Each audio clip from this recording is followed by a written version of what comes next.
sa baluta. Ako lang ang iboboto nyo, ha? Ako lang, okay? Ito, number 1 sa balota. Madam, siguradong panalong-panalo na to. Okay na to. Ay naku, Yaya, alam mo, ako lang dapat ang manalo at hindi yung A lang yun. Ayoko mapahiya doon sa babaeng yun, no? Speaking, madam, oh. Ayan siya, oh.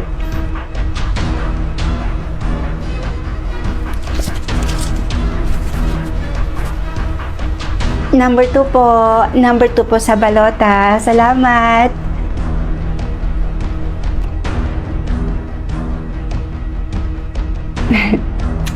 Alam nyo, manalo man o matalo, itutuloy ko pa rin yung yearly fundraising dito sa lugar na to.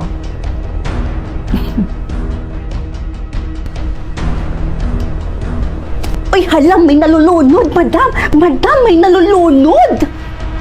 Kuya, pakiahon dito, bilis. Please, lumayo-layo muna po tayo. Parang awan nyo na. Para magawa ko po yung CPR. Yaya, tumawag ka ngayon ng ambulansya. Bilisan mo. Biga-biga talaga tong babaeng to eh.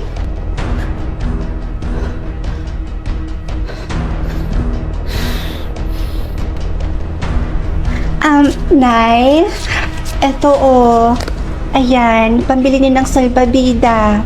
Madam! Alam na nila kung sino yung nanalo. May resulta na. Antayin mo, madam. I-announce na yun nila. Madam! Oh, really? Ngayon, magkakaalaman na. Magandang araw ho sa ating lahat. Gusto ko lang ho malaman ninyo na mayroon na hong resulta ang botohan ngayong araw. At ang nanalo sa inyong dalawa, ang numerong...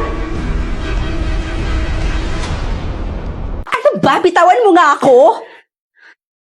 Sino ka ba, ha? Hindi ba talaga ako nakikilala? Pinagsasabi mo, hindi nga kita kilala. Naalala pa kaya? Ma, ako po yung bunso niyong anak.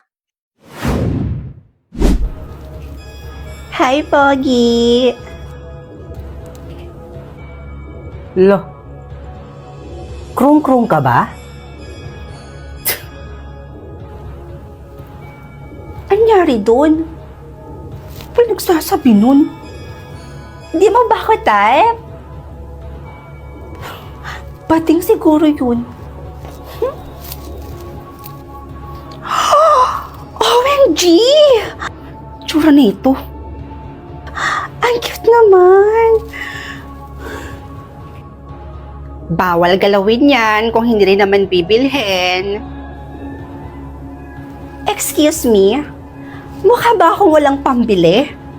FYI ang dami kong pera at ang ganda-ganda pa ng bag ko. Sus, para kanino ba yan? Para sa anak mo? Wala pa akong anak. Para sa akin to. Sa akin. Seryoso ka? Hindi yan bagay sa'yo. Pakilapag na yan dyan. Sama nito. Kala mo naman kagandahan. Mas maganda ako sa'yo, te. Mas maganda ako sa'yo. Tsura nito. Oy, miss. Saan ang bagay sa akin dito? Ito ba? Or ito? Ma'am? Ma'am, para po ba... para po ba talaga sa inyo? Para po ba talaga sa inyo yan?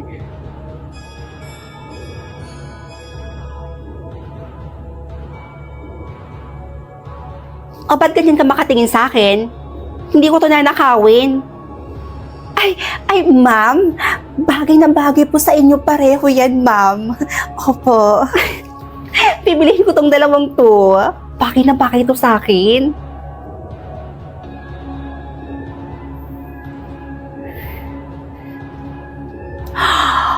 Oh my God, bar! Ang ganda naman ng bar na to. May ID ba kayo? Huy! Alam ko naman na mukha pa akong 14, pero nasa tamang edad na ako. Alam ko naman ho na hindi na kayo bata. Ayan, gusto ko lang ho talagang malaman, kung magbabarba talaga kayo? Ha? Ano bang ibig mong sabihin? Excuse me po, Manong Guard. May nakita po ba kayong... okay na po, nakita ko na. Nandito lang pala kayo. Kanina pa kami hanap ng hanap sa inyo. Nandito lang po pala kayo. Saan po ba kayo nagsisipunta? What? Kilala ba kita? Sino ka ba? Halingan muna kayo. Ano ba? Bitawan mo nga ako. Sino ka ba, ha? Kung saan pa kami nagpunta para lang mahanap kayo. Pero nandito lang pala kayo. Hindi niyo po alam kung gaano kami natakot at nag-alala sa inyo. Hindi niyo ba talaga ako nakikilala? Pinagsasabi mo, hindi nga kita kilala. Maalala pa kaya? Ma, ako po yung bunso niyong anak. Ano? Anong bunsong anak? Nahihibang ka na ba? Tingnan mo nga yung itsura ko at saka itsura mo. Halos magkasing edad lang tayo, miss. Pero ang pinagkaibahan lang, mas maganda nga lang ako sa'yo. Kaya ano pinagsasabi mong bunsong anak? Ew! Excuse me, wala pa akong anak. May sakit ho kasi kayong Alzheimer's. At yung suot ninyo, hindi na po akma sa kung anong edad ninyo. Ay, wow! Hiyang-hiya naman ako sa'yo, te. Kanina, sinasabi mong bunsong anak kita. Tapos ngayon, ang napuntirya mo yung suot ko? Anong problema sa suot ko tsaka sa buhok ko? Palibhasa kasi naiingit ka kasi yung suot mo tsaka yung buhok mo, hindi napapanahon. O ito, salamin.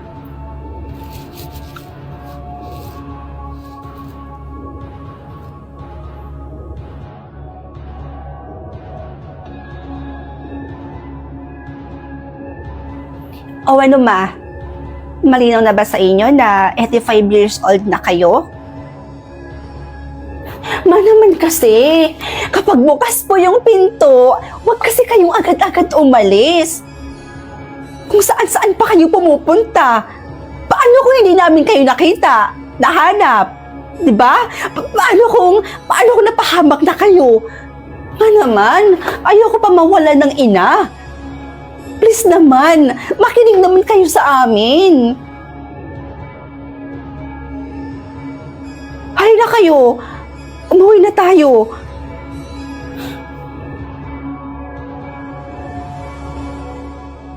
Sige nga, tingnan nga natin kung bagay sa'yo. Sige, wait. Wow, bagay nga. Lakas ng dating mo kapag nakasombrero. Bigaon, bahog bilat. Nilalandi mo pala yung boyfriend ko? Hoy, hindi ah. Saan mo naman nalaman yan? Umalis ka nga sa harapan ko. Bigaon. Wow, choose one. 20 million? Or sombrero? Siyempre, 20 million. Aanuhin ko naman tong sombrero. Ha? Bakit naging sombrero to? Ang daya naman. Kakawin ko dito. Kakainis. Rods, bago ba yung sombrero mo? Ito? Oo. Kakabili ko lang kanina. Ay, we? Sige nga, tingnan nga natin kung bagay sa'yo. Sige, wait. Wow! Bagay nga. Lakas ng dating mo kapag nakasombrero. Bigaon, bahog bilat. Nilalandi mo pala yung boyfriend ko? Hoy, hindi ah. Saan mo naman nalaman yan? Umalis ka nga sa harapan ko. Bigaon. Uy, Rods, teka. Magpapaliwanag muna ako. Ayaw mo umalis? Hindi ako naaalis. Nahiya pa ako sa'yo. Wow! Ang ganda pala ng sombrero na to ah. In fairness. Besh! Oh, Bes, saan ka pupunta at anong ginagawa mo? Uy, Besh, ano ka ba? Nagtatanong ako. Uy, Bes, hindi ka pala nakakatulog kapag hindi ka nakakapagkape? Uy, paano mo nalaman yun? Biggest secret ko yun eh. Hindi ko rin alam. Siguro tsamba lang? Sige, alis na ako. Tsamba ba yun? Napakahiwaga naman ng sombrero na to. Lahat ng sikreto, nalalaman ko. Ay, Rods! Oh, Aling Marites. Rods, nalaman mo na ba kung anong nangyari sa kapatid mo? Bakit po? Anong nangyari sa kapatid ko? Kasi yung kapatid mo yun, isang oras nang nawawala. Nawawala? Oo. Bakit? Dinukot daw ng taong hindi kilala? Diyos ko, hindi pwede to. Kailangan kong iligtas ang kapatid ko. Gamitin ko kaya tong sombrero. Baka malaman ko kung nasaan yung kapatid ko. Kapag hindi pa dumating ang ate mo, papatayin na kita. Hindi ako papayag. Ililigtas kita, kapatid ko. O Rod, saan ka pupunta? Ililigtas ko yung kapatid ko. Malahimik ka. Pakawalan mo yung kapatid ko. Ate? Ate! Mabuti naman at dumating ka na. Tita Mirna? Ikaw? Ikaw ang kumidnap sa kapatid ko? Ako nga. Bakit mo ginagawa to? Pakawalan mo yung kapatid ko. Papakawalan ko lang yung kapatid mo sa isang kondisyon. Ibigay mo sa akin yung mahiwagang sombrerong suot-suot mo ngayon.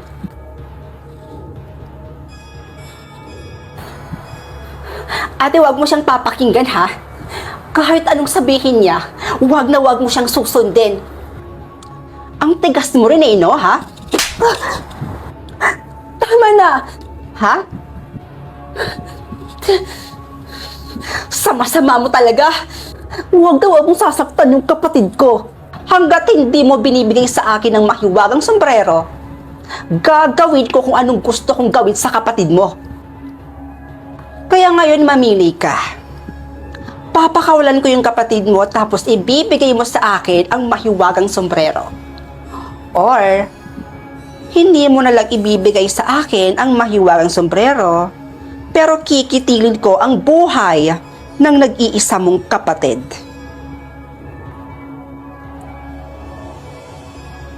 Ate, wag! Bibilang ako ng 3. Kapag hindi mo pa binigay sa akin ang mahiwagang sombrero, pasensyahan na lang tayo at papatayin ko na ang nag-iisang kapatid mo mismo sa harapan mo.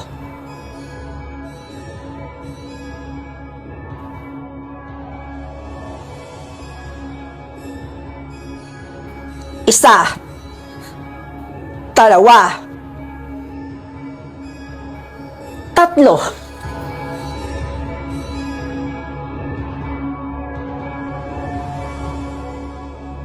Sisi! Yes? Anong klaseng pagmumukha yan? Papalitan mo na ba si Shrek?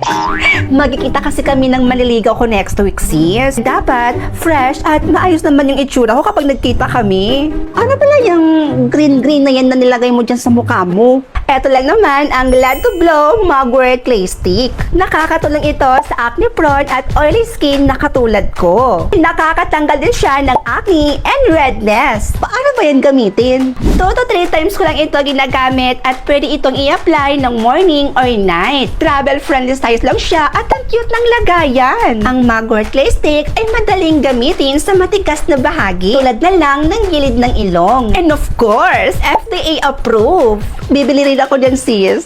Lakas makabudol eh. Ikaw na lintik na bulag ka. Aray ko. Lahat na lang ng bagay dito nababasag mo. Nay, sakit po, Nay. Aray ko po. Aray ko, Nay. Bitawan niyo po ako, Nay. Nasasaktan po ako. Wala ka na ng pakinabang, perwiso ka pa at pabigat ka pang hayop ka. Best, tingnan mo. Nakompleto ko na yung mga titulo. Siguro sa susunod na araw, mapapatayo na yung mall. Talaga? Di mabuti. Naku,